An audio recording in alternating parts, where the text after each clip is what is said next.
Jokowi tadi sudah numpuk menuju 20 Oktober. Berarti berbicara tentang kulminasi dari dosa-dosa itu. Dan ternyata yang aktual terjadi, dan itu boleh merepresentasi. Yang salah satunya tentu saja bisa menjadi sebab dari penahanan, yaitu dosa politik dinasti atau dosa nepotisme yang mencolok di bulan September ini. Kasus Kaisang dan kasus Gibran. Saya kira itu merepresentasi dari kekuasaan Jokowi. Oleh karena itu, kalau ini saja bisa kita jadikan dasar delik, maka kita bisa menahan. Karena nepotisme itu berdasarkan Undang-Undang 28 tahun 1999 KKN, pasal 22 itu minimal 2 tahun, maksimal 12 tahun. Maka dengan 12 tahun menjadi alasan hukum untuk ditahan. Nah, sedangkan mengenai hukumannya banyak. Nanti ada pelanggaran HAM berat, itu kan bisa ke mati, korupsi juga bisa ke mati, gitu kan. Dan tentu saja banyak hal yang bisa ke hukuman mati atau pidana mati. Pidana mati tadi disampaikan tembak menurut Perpres 2/1964. Tapi menurut KUHP pasal 11 hukumannya gantung. Masya Allah. Jadi KUHP itu sendiri belum dicabut. Itu pasal 11 KUHP. Dan Perpres tidak bisa mengalahkan undang-undang. Gitu ya. Oleh karena itu menurut saya kita harus bisa menghidupkan kembali sanksi hukuman mati gantung. Dan eksplisit pasal 11 KUHP itu bagaimana algojo, bagaimana talinya dijeratkan di leher, bagaimana papan bawahnya ditarik, gitu ya, eksplisit. Karena itu menurut saya bisa jadi alternatif, tapi bisa, kalau kumulatif susah, tapi alternatif, tembak atau gantung. Oleh karena itu peluang itu ada dalam konteks tata cara hukuman mati yang menurut Perpres 2/1964 hanya menyatakan bentuk hukuman dulu tidak sesuai dengan perkembangan dan jiwa revolusi, begitu alasannya. Jadi nggak ada hubungan itu sebetulnya. Sekarang nggak ada konteks jiwa revolusi lagi. Berarti hukuman gantung bisa dijalankan. Ini aspek tahan, adili, hukum mati, baik tembak ataupun gantung. Untuk Jokowi dan para orang kroni yang ikut serta di dalamnya. Saya kira itu poin politik dinasti, korupsi dan sebagainya. Tapi September ini juga ada hubungannya dengan PKI. Jadi bau komunisme ini dibangkitkan. Salah satunya adalah dalam sebutan pencabutan ketetapan MPRS 33 tahun 1967. Padahal itu sudah dinyatakan oleh ketetapan MPR 1 tahun 2003 tidak berlaku. Bagaimana tidak berlaku dicabut? Nah, ini kebohongan publik ini, Bambang Susetio itu. Lagi juga di sana disebutkan menjadi alasan untuk pembersihan nama baik Soekarno dalam konteks G30 SPKI. Padahal TAP MPRS 33/1967 itu dokumen historis dan dokumen yuridis. Maka nggak bisa peristiwanya begitu saja dihilangkan. Tidak bisa. Bahwa di sana konsiderannya adalah keterlibatan Soekarno dan G30 SPKI dinyatakan sebagai dasar pidato Nawaksara dan pidato pelengkap Nawaksara ditolak oleh MPLS karena Soekarno tidak bisa bertanggung jawab atas keterlibatan dalam peristiwa G30 SPKI. Artinya, gitu, di bulan September ini coba diangkat lagi soal PKI.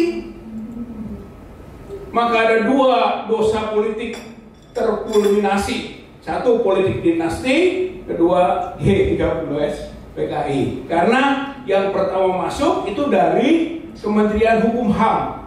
Berarti Jokowi itu yang memulai sampai ada sebutan pencabutan ketetapan MPRS 33/1967. Jokowi juga September. Itu gerakan kontra revolusi itu kalau dulu. Maka Oktober, nah, karena 30 hari ini ada September, ada Oktober. Oktobernya itu adalah gerakan kesuksesan pemberantasan dari gerakan kontra revolusi. Artinya apa? Ada momentum bagus bagi rakyat bergerak di bulan Oktober. Satu, kesaktian Pancasila. 1 Oktober dulu 1965 yang kemudian dinyatakan sebagai Hari Kesaktian Pancasila. Pancasila sekarang ini di era Jokowi sudah diacak-acak, sudah rusak. Ketuhanan konteks agama diminimalisasi, dieliminir, bahkan dipinggirkan. Agama, kemanusiaan adil beradab, tidak manusiawi, biadab tadi disebutnya, kebijakan-kebijakannya biadab. Persatuan Indonesia dipecah belah.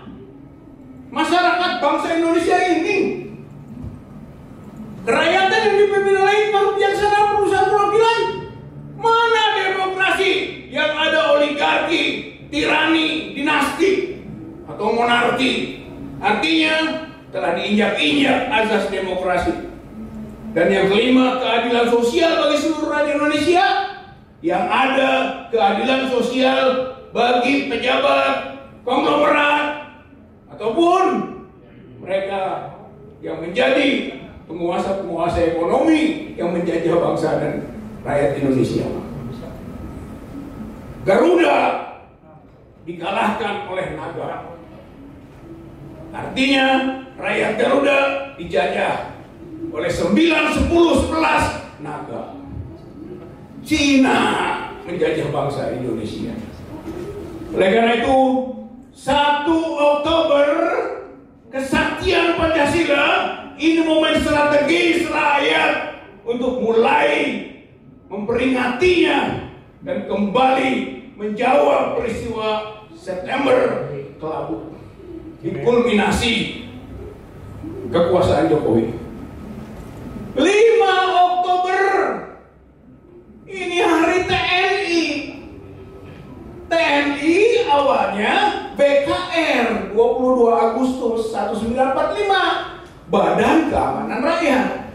Kemudian menjadi TKR, Tentara Keamanan Rakyat, 5 Oktober.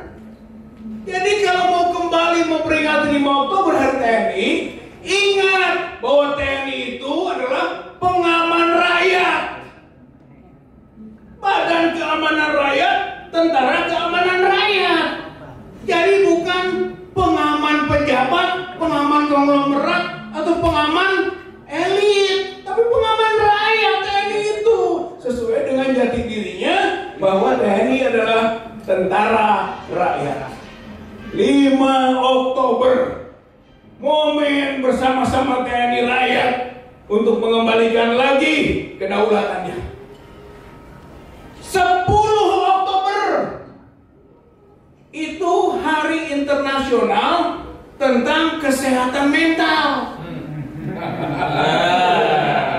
Pas ini mentalnya. Itu World Mental Health Day. Apa yang sakit mental? 10 Oktober itu rezim ini rusak mentalnya. Sakit jiwa. Sakit jiwa.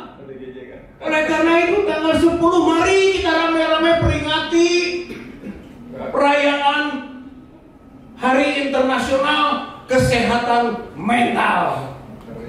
Karena memang dulu dicanangkan revolusi mental, tapi yang terjadi revolusi mental.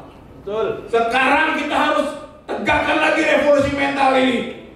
Mental munafik, mental bohong-bohong, mental manipulasi, mental kebiadaban, mental ketidakjujuran, pokoknya mental-mental yang jelek yang ada pada rezim Jokowi itu harus diubah secara fundamental.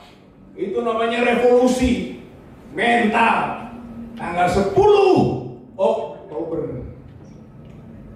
17 Oktober itu hari pemberantasan kemiskinan sedunia. Itu International Day for the eradication of poverty. Hari pemberantasan kemiskinan sedunia. Sementara negara ini oleh rezim masyarakatnya dimiskinkan.